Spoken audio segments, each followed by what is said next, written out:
So today I'll be talking about 2 TikTok videos. One is quite informative and educates the audience on a disease called myasthenia gravis. And the other one is kind of for views and doesn't really teach anyone anything and has quite a negative impact on audiences, I think.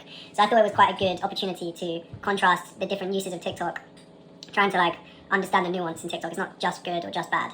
But yeah, here are the videos. So MG is an autoimmune disease, which means your body attacks itself, and it specifically attacks at the neuromuscular junction, so the part of your body where your brain meets your muscle. I think my symptoms were pretty textbook in that it started peripherally, like hands and kind of lower legs, and then it spread inwards. I started to notice more arm weakness. I couldn't put my hair up when I was trying to go to sports practices. I literally felt like I couldn't run, and it was because my brain was telling my muscles to do something that they were not receiving the signal to do. Even things like going up steps, sometimes my legs would just give out, and that was kind of at the peak. And I had an EMG and nerve conduction study, and then they did blood work and found that I was antibody positive. The good news with MG is it's not progressive. It's more like the longer it goes undiagnosed, the more damage there is at your neuromuscular junction, so you can still have symptoms even when you're treated. I definitely still have some previous damage that's been done, my hands just don't straighten. Because it's autoimmune, the treatments are anti-inflammatory immunosuppressant therapy. I was on prednisone for a while, and then I was on an infusion that gave me meningitis. Now I'm on a self-injection medication, and I still do have some breakthrough symptoms. Like I said, it's definitely manageable, and I would say the disease is pretty manageable overall. Never be afraid to advocate for yourself and find yourself an MG specialist if that's what you think is going on. Okay, so that was the first video. And I thought this video was a really good representation of what TikTok can be used for, how it can really teach audiences about someone's personal experience with something they may have never come across before. And actually the comment section in that video had loads of people saying, oh, I've got these symptoms, I need to go to see the doctor. So it really did have a positive impact on people's healthcare around the world, I guess. And that's something that I think TikTok can be really useful for, is providing a stage for people to educate and teach people about things that they would never really hear of until maybe it's too late and that they've already developed the condition. So maybe early prognosis could be something to come from these TikToks being spread around. Before we get into the next video, I want to just mention that in the comments of that video, there are a lot of people that had myasthenia gravis saying, oh, I have this, has really inspired me, how you've taken the drugs and it's really prevented the condition from worsening, and kind of alleviated anxieties that people had, through education again, I guess. But also talking about the girl's story, how she then became a nurse because of her experience with this autoimmune disease. Kind of shows how maybe that TikTok can break down stigma and barriers that people have perceived about these conditions. But yeah.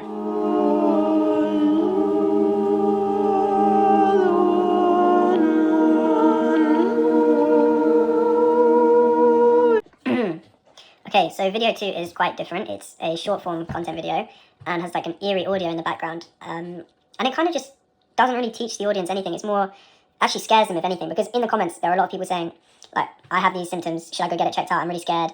Whereas actually the disease it's talking about is incredibly rare and kind of been treated. And then the person that posted it has no real accountability for this. And there's no explanation in the disease, and it just acts to get views, really. So it kind of shows how TikTok can be used in a negative way. Okay, so just a quick word about the view count differences. So video 2 has 3 million views and video 1 has about 10k views. And video 2, I think, has this massive difference in views is because it's more engaging. It has the eerie audio and it misinforms the audience. And sadly, misinformation people find engaging because they watch it a few times and get scared and think, what is this? Whereas the first video, it's concise, educational. And sadly, users on TikTok, they just aren't as interested in that, so they skip by it. And this kind of contributes to the TikTok environment with medical videos, where it's kind of the worst ones do the best because they're the scariest and they have to overplay the symptoms or the prevalence of the disease. And this really contributes to misinformation for people using TikTok and trying to learn things about medicine. So what can TikTok do to fix this issue? So what I think they should do is they should have a team that go through medical videos and review them and see if they're telling the truth, if they're overplaying it, if they're misinforming the audience. Because TikTok as a platform should have a responsibility over their algorithm, especially when it's an algorithm that pushes misinformation. They need to be educating audiences and taking down videos like the one that just scares people. Because it has no real benefit. It just gets views, doesn't leave the viewer any better. In fact, often makes it worse and increases health anxiety. Because so many videos get posted on TikTok every day, it makes it really hard for them to regulate the videos. So the system they have in place is that anytime a video gets reported or flagged, it will get reviewed, and the professionals will have a look at it, see if there's anything dangerous in the video, and if there is, then they'll remove it. However, because there are so many videos posted, it just simply can't keep up with the demand, and that's why there are so many videos out there like the one I just showed you that just fearmonger and don't really help. So just to reiterate, TikTok can be useful, but has a lot of limitations, and I think one day the balance will become right, and they could be used for educational purposes like we saw in the first video. But yeah.